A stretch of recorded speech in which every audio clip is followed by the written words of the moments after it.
What's up, everybody? And today we're going to be talking about this video that was put out by Forces News and kind of the news that's lingering around this idea that we could be axing Albion and Bulwark, which is pretty big for the Royal Marines. As you may know, I'm a former Royal Marines commando. I worked on ship, and I thought I'd give my 2 cents on what's going on here and what I think is the issue and why I think, personally, that getting rid of Albion and Bulwark is an absolute tragedy. Literally the worst time possible. The worst time possible. As always, there'll be a link to this specific video we're going to watch by Forces News. There'll be a link in the description down below. Go check that out if you want to listen to the interview without me waffling over the top of it. And yeah, we'll just talk about it, and I'll give you my thoughts on it. It's only a short video. It's like 4 minutes long, and I'll give you my opinions. Being a former Royal Marines commando, and what I think is going on, and why I think it's ridiculous, and why it's bad timing. In the description, you'll also see a link to my second project with my brother, DREADNOUGHT MEADERY, where we're making mead. Check it out if you haven't already. And please like, comment, subscribe, and turn on notifications so you can check out the next videos when they come out. Let's pull this up, and let's watch this video real quick. The Royal Marines are an immensely flexible organisation. Their value lies in all sorts of levels, but not least in the human capital which resides there. So I think the all-up strength is 6,500. When I commanded it, it was 7,800. That's another thing I've been hearing a lot as well about the UK military, specifically mostly the Navy, is that there's just nobody joining up. Nobody's up for it. And I can make a whole video on that as well, about people not joining up. And a lot of people are saying, oh, this young generation, you know, they're too woke and they don't want to join because, you know, this, that, and the other.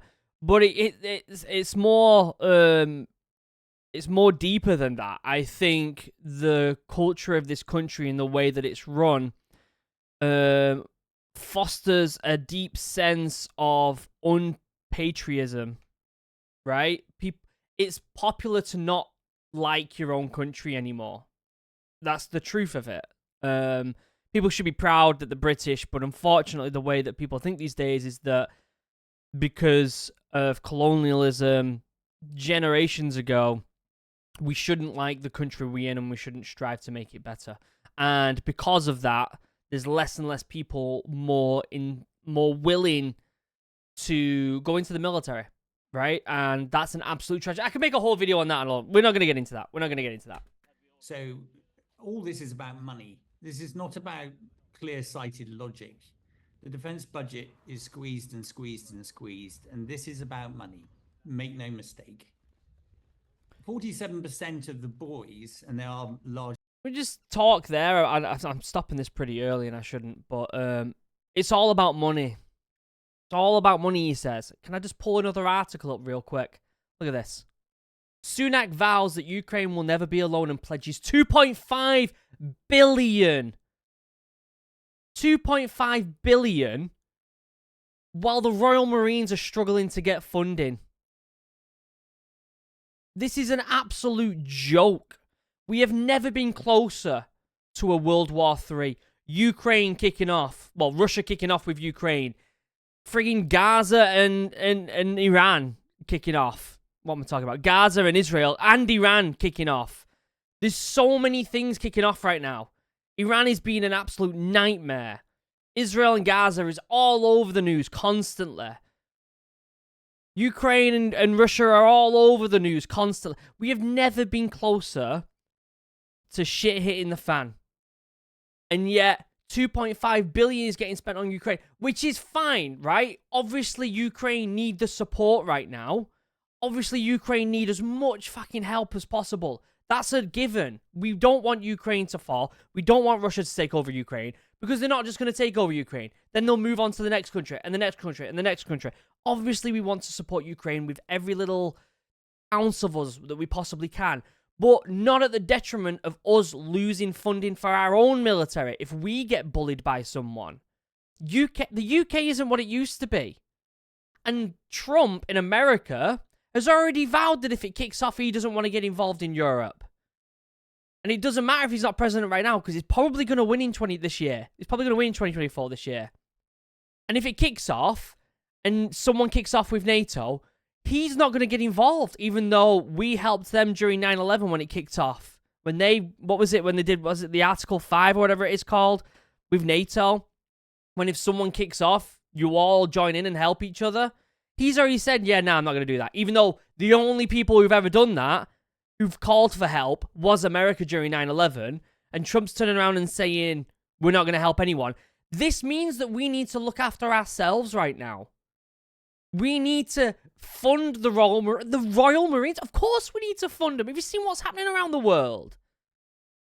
Literally. And yet, we're paying other people. Largely boys in the Royal Marines are educationally qualified to be officers. True. Every officer that goes through Lympstone, the Commando Training Centre, in his 15 months of training, is in the top 5% in terms of potential of all the naval officers that go through Dartmouth. Mm-hmm. But their primary role is amphibious. They are sea soldiers. Why they got helmets on? These aren't recruits, I don't think. I think these are doing that, remember that course that they do at Lympstone where they bring in cadets and school kids and they all want to do like a little bit of a test? It's not PRMC or anything like that. It's like a bit of a, it's like an introduction to training for people who are thinking about doing it in the future. I forgot what it's called. I think that's what that is. And HMS Ocean has gone, and the two LPDs, the landing platform docks, which allow surface assault, they can take about 400 men, 710, I think, when they're really squished in, 64 vehicles, and they can launch that force ashore. Without that, we don't have that capability, because these ships have a dock. They can dock down and those boats float off the back. We went to war in the Falklands on things like the Canberra, on ships taken up from trade, and the challenges of, I mean, it's just not an act of war, going to a place of conflict, you know, in a civilian ship. So it will have profound effect on. He's not wrong. I mean, obviously he's not wrong. This guy's an absolute honoured gentleman in the Royal Marines, let's be honest. Was an honoured gentleman in the Royal Marines. It still is. It still is. What am I talking about? The thing that he's talking about is it's, yes, the Royal Marines are incredibly good at adapting, right? We're really good at adapting and kind of doing what we can with what we've got. But when you start taking away some of the fundamental aspects of what we do, then what are we for, right? We need to have these things so that we're still capable of doing our primary role. And that's really important. On Britain's ability to project force ashore, if that is what is required. You have to have a sustainable mass. You know, war is, you have to spit, not dribble.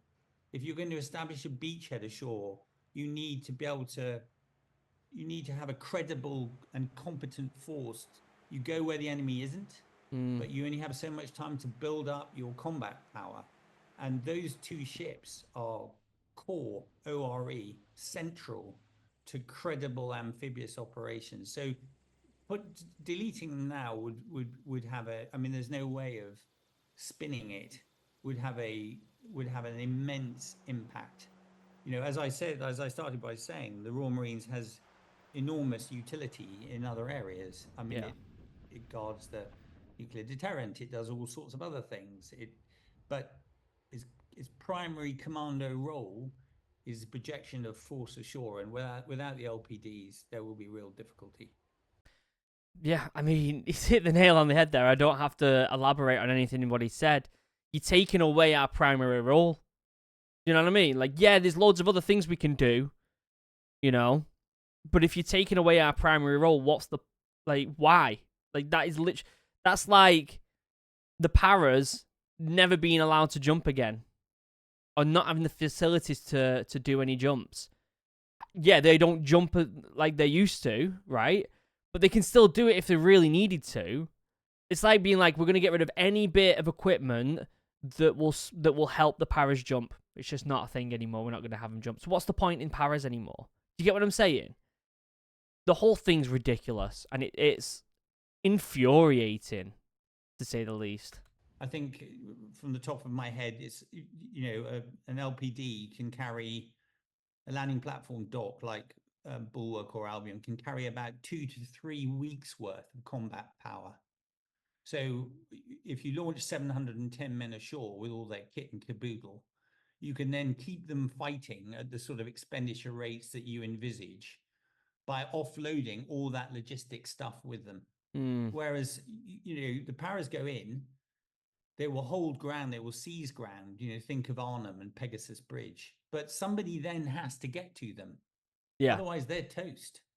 Yeah, so what he's basically saying is, like, there's more to it than just getting boots on the ground, right? Like the paras, when they jump, they get boots on the ground. But there's more to it with these ships because there's more room for expanding. The whole point of a beach landing isn't D-Day. It isn't going onto the beach and shooting everyone and taking charge of the beach. It's going onto the beach, doing that, and then setting up shop. Do you get what I'm saying? Good video. Good video. Obviously, wise words. I think at this point, we can see how frustrating it could be if they axe the two. I want to know your thoughts. I want to know your thoughts. It's been a long time since I was in the Royal Marines. I got out in 2012. I was in from 2008 to 2012.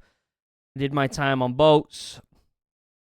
And if there's anyone else in the comments who is Royal Navy, Royal Marines, or even US military, feel like you get some good insight. I want to know your thoughts on all this because it's almost as if we're helping funding everyone else and not funding our own gear. And it's kind of heartbreaking. There'll be a link down below to the original video. Go check it out. Other than that, I will see you in the next video. Don't forget to like, comment, and subscribe. And until next time, I love you all. Have a wonderful day. Goodbye.